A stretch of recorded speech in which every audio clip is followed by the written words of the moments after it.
बिस्मिल्लाहिर्रहमानिर्रहीम। अस्सलाम वालेकुम नाज़रीन, आपका मेज़बान महबूब अली सुबह आज के एक नई प्रोग्राम के साथ आपके खिदमत में हाजिर है। नाज़रीन, सबसे पहले हम जिक्र करेंगे खैबर पख्तूनख्वा के एक मंजे हुए सियासतदान परवेज़ खटक की। जिस तरह कि आप सबको पता है कि परवेज़ खटक वो सियासतदान है जो कि माजी में कई सियासी पार्टियों से वाबस्ता रहे हैं, मिनिस्टर रहे हैं, जबकि पाकिस्तान तहरीक इंसाफ की जो पहली हुकूमत बनी थी साल 2013 में, तो उसमें परवेज़ खटक वज़ीर आला बने थे। जबकि पाकिस्तान तहरीक इंसाफ की जो गुज़िश्ता दौरी हुकूमत थी, तो उसमें परवेज़ खटक वफाकी वज़ीर दिफा के तौर पर खिदमत सर अंजाम दे रहे थे। इसके अलावा वो खैबर पख्तूनख्वा के पाकिस्तान तहरीक इंसाफ के सूबाई सदर भी रहे हैं। तमाम जब 9 मई के वाक़यात हुए, तो उसके बाद परवेज़ खटक ने न सिर्फ पार्टी की सूबाई सदारत से मुस्ताफ़े होने का ऐलान किया, बल्कि उसके बाद बाकायदा पार्टी भी छोड़ दी। और ज़ाहिर बात है कि जिस तरह आप सबको पता है कि पाकिस्तान तहरीक इंसाफ की जानिब से पाकिस्तान तहरीक इंसाफ के सेक्रेटरी जनरल उमर अयूब की जानिब से उनको पहले एक शोकाज़ नोटिस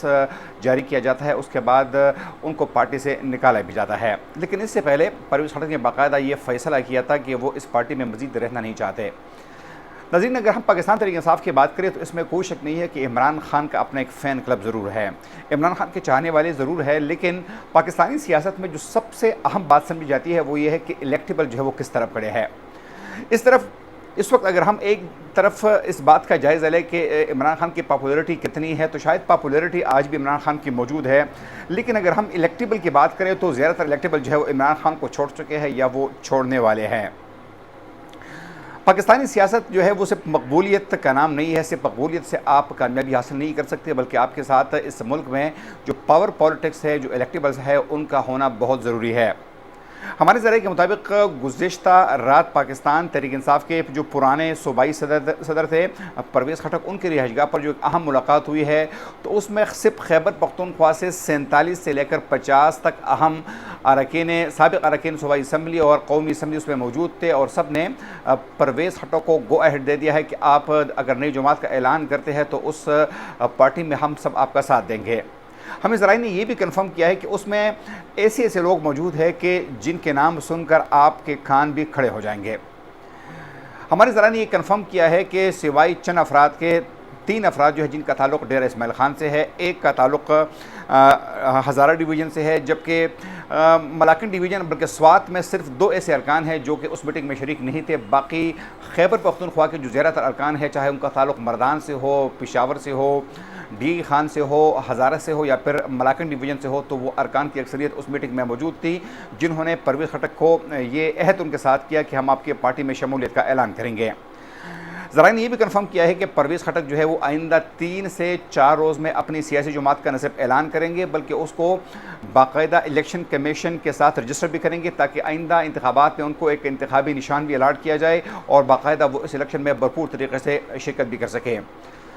इससे पहले इस तरह के आप सब ने देखा कि इस्तेहकाम पाकिस्तान पार्टी के नाम से जो पार्टी वजूद में आई है, जिसके सरपरस्त आला ख़ुद जहांगीर तरीन है, जबकि उसके सदर अलीम खान है, उसमें भी पाकिस्तान तहरीक इंसाफ की जो चोटी की लीडर है वो उसमें पहले से शिरकत का ऐलान कर चुके हैं। तो सूरत हाल ये है कि बाकायदा पार्टीज़ बन रही है। इस दफ़ा जब इलेक्शन होंगे, और ज़ाहिर बात है कि जिस तरीके से गुज़िश्ता रात मौजूदा वज़ीर आज़म शहबाज शरीफ और आसिफ अली ज़रदारी के दरमियान जो एक मुलाकात हुई है, बहुत अहम मुलाकात हुई है, जिसमें जो सबसे अहम खबर आई है वो ये है कि दोनों ने इस बात पर इत्तेफाक किया है कि इलेक्शन में डिले किसी सूरत बर्दाश्त नहीं किया जाएगा। साथ में इस बात पर भी इत्तेफाक हुआ है कि असम्बलियाँ जो है वो अगस्त के दूसरे हफ्ते में तहलील कर दी जाएगी। गोया जो असम्बलियाँ अपनी नेचुरल जो उसका जो वक्त है, जो आइन के मुताबिक उनका जो वक्त है, वो ज़ाहिर बात है कि 14 अगस्त को वो पूरा हो रहा है। लेकिन उससे पहले अगर असम्बलियाँ तहलील की जाती है, तो 90 दिन इलेक्शन कमीशन को मिलेंगे कि 90 दिन के अंदर अंदर वो इलेक्शन कराने के पाबंद होंगे। तो उससे पहले चूँकि दोनों पार्टी यही चाहती है कि 90 दिन का टाइम इसलिए मिले कि एक तो मुस्लिम लीग का ये ख्याल है कि इलेक्शन से पहले अगर नवाज़ शरीफ पहुँचे तो यकीनन ये उनके लिए ट्रम्प कार्ड साबित होगा, क्योंकि नवाज़ शरीफ का वोट बैंक आज भी पंजाब में मौजूद है। और अगर नवाज़ शरीफ ख़ुद आते हैं यहाँ पर मुख्तलिफ़ सियासी पार्टियों, मुख्तलिफ़ सियासी जलसों से अगर वो ख़िताब करते हैं, तो यकीनन न सिर्फ मुस्लिम लीग नून का जो वो कारकुन जो कि इस वक्त सोया हुआ है, जो कि पॉलिटिक्स में उनका इंटरेस्ट बहुत कम रह गया है, तो न सिर्फ वो जागेगा, बल्कि नवाज़ शरीफ की चाम, उसकी कैरिज़मा को देखकर शायद दीगर ऐसे स्विंगिंग वोट्स जो कि जिसका ताल्लुक़ किसी भी पार्टी से नहीं है, वो भी नवाज़ शरीफ का सपोर्ट कर सकता है। तो मुसलसल जो है ये तब्दीलियाँ हो रही है और मुख्तलिफ़ सियासी पार्टियाँ जो है वो अपने दाव पेच जो है वो लगा रहे हैं। تاہم اہم خبر یہ ہے کہ شہباز شریف اور زرداری کے درمیان جو ایک اہم ملاقات ہوئی ہے تو اس میں اس بات پر اتفاق کیا گیا ہے کہ جو آئندہ نگران حکومت ہوگی تو اس کی مدت جو ہے وہ 90 دن سے کسی بھی صورت زیادہ نہیں ہونی چاہیے. یہ سب سے بڑی خبر ہے. اس کے علاوہ ناظرین، خواجہ آصف جو کہ اس وقت وزیر دفاع ہے پاکستان مسلم لیگ یونین کے ایک اہم رہنما ہے، ان کا ایک اسٹیٹمنٹ سامنے آیا ہے اور انہوں نے یہ کہا ہے کہ 2018 کے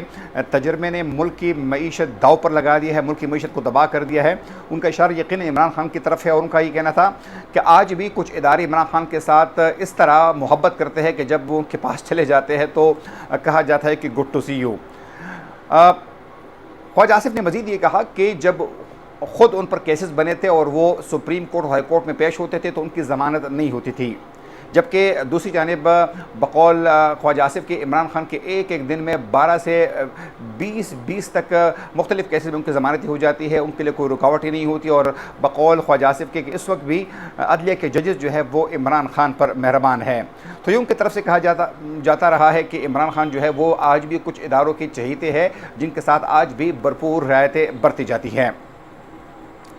اس کے علاوہ ناظرین، آپ کے لیے جو ایک اہم خبر ہے، ہم سب پاکستانیوں کے لیے جو ایک اہم خبر ہے کہ گزشتہ رات پاکستان کے وزیر خزانہ اسحاق ڈار نے جب مختصر خطاب کیا اس میں انہوں نے یہ اعلان کیا کہ پیٹرول کی قیمتیں، یعنی 1 لیٹر پیٹرول کی قیمت میں 9 روپے کی کمی کی جا رہی ہے. ساتھ میں انہوں نے یہ کہا کہ ڈیزل کی قیمتیں جو ہے وہ 7 روپے مزید کم کی جا رہی ہے. اور جو انہوں نے پیٹرولیم لیوی کا جو اعلان کیا تھا تو فی الحال انہوں نے کہا کہ اس مہینے اس کو نہیں بڑھایا جا رہا ہے اور سارا جو ڈالر کی قیمت میں جو کمی آئی ہے تو اس کا فائدہ جو ہے وہ عام صارفین تک پہنچایا جائے گا. یہ تو تھی ایک اچھی خبر. تاہم بری خبر یہ ہے کہ اب حکومت نے باقاعدہ فیصلہ کیا ہے کہ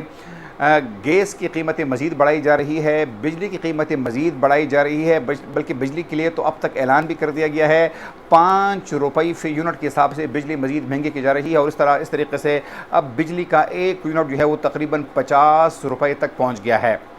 اس طریقے سے گیس کی قیمتیں جو ہے مزید بڑھائی جا رہی ہے، جبکہ مارکیٹ پہ اس وقت اگر آپ اشیاء خوردنوش کی بات کریں تو آٹے اور چینی کی فی کلو میں تقریباً 15 سے 20 روپے فی کلو تک اضافہ ہوا ہے، جس کے باعث صارفین کے مشکلات ایک دفعہ پھر بڑھ گئے ہیں. صارفین کا ایک ہی سوال ہے، وہی پوچھتے ہیں کہ آپ کے معاہدے تو ہو گئے، آپ کو IMF نے پیسے بھی دیے، ڈالرز بھی آ گئے، لیکن ہمیں کیا فائدہ؟ ہمارے لیے تو مہنگائی کل بھی تھی، ہمارے لیے تو مہنگائی آج بھی ہے اور شاید یہ مہنگائی جو ہے یہ رکنے کا نام نہیں لے رہی. عام آدمی جو ہے یقیناً اس ملک میں رول گیا ہے، وہ بالکل زمین بوس ہو گیا ہے.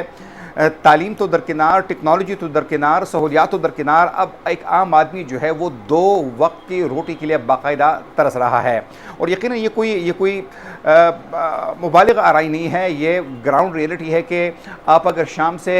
اگر صبح سے شام تک کام بھی کرے، آپ بھرپور کام بھی کرے، آپ پورا دن آپ کا وجود جو ہے، آپ کی باڈی جو ہے وہ تک بھی جائے، لیکن شام تک آپ کو اتنے پیسے نہ ملے جس سے آپ اپنی اور اپنے بچوں کو ضروریات پوری کرے، تو پھر انسان کیا کرے؟ پھر انسان جائے تو کہاں جائے؟ یقیناً یہ بہت ساری مشکلات ہیں. جب تک اس ملک میں ہم اپنے خرچے کم نہیں کریں گے، جب تک وفاق اپنے خرچے کم نہیں کرے گا، جب تک ہماری آمدن ہمارے خرچوں سے زیادہ نہیں ہوگی تو اس ملک کے حالات شاید نہیں بدلیں گے. اگلے پروگرام تک اپنے میزبان محبوب علی شزے کو اجازت دیجیے. اللہ حافظ.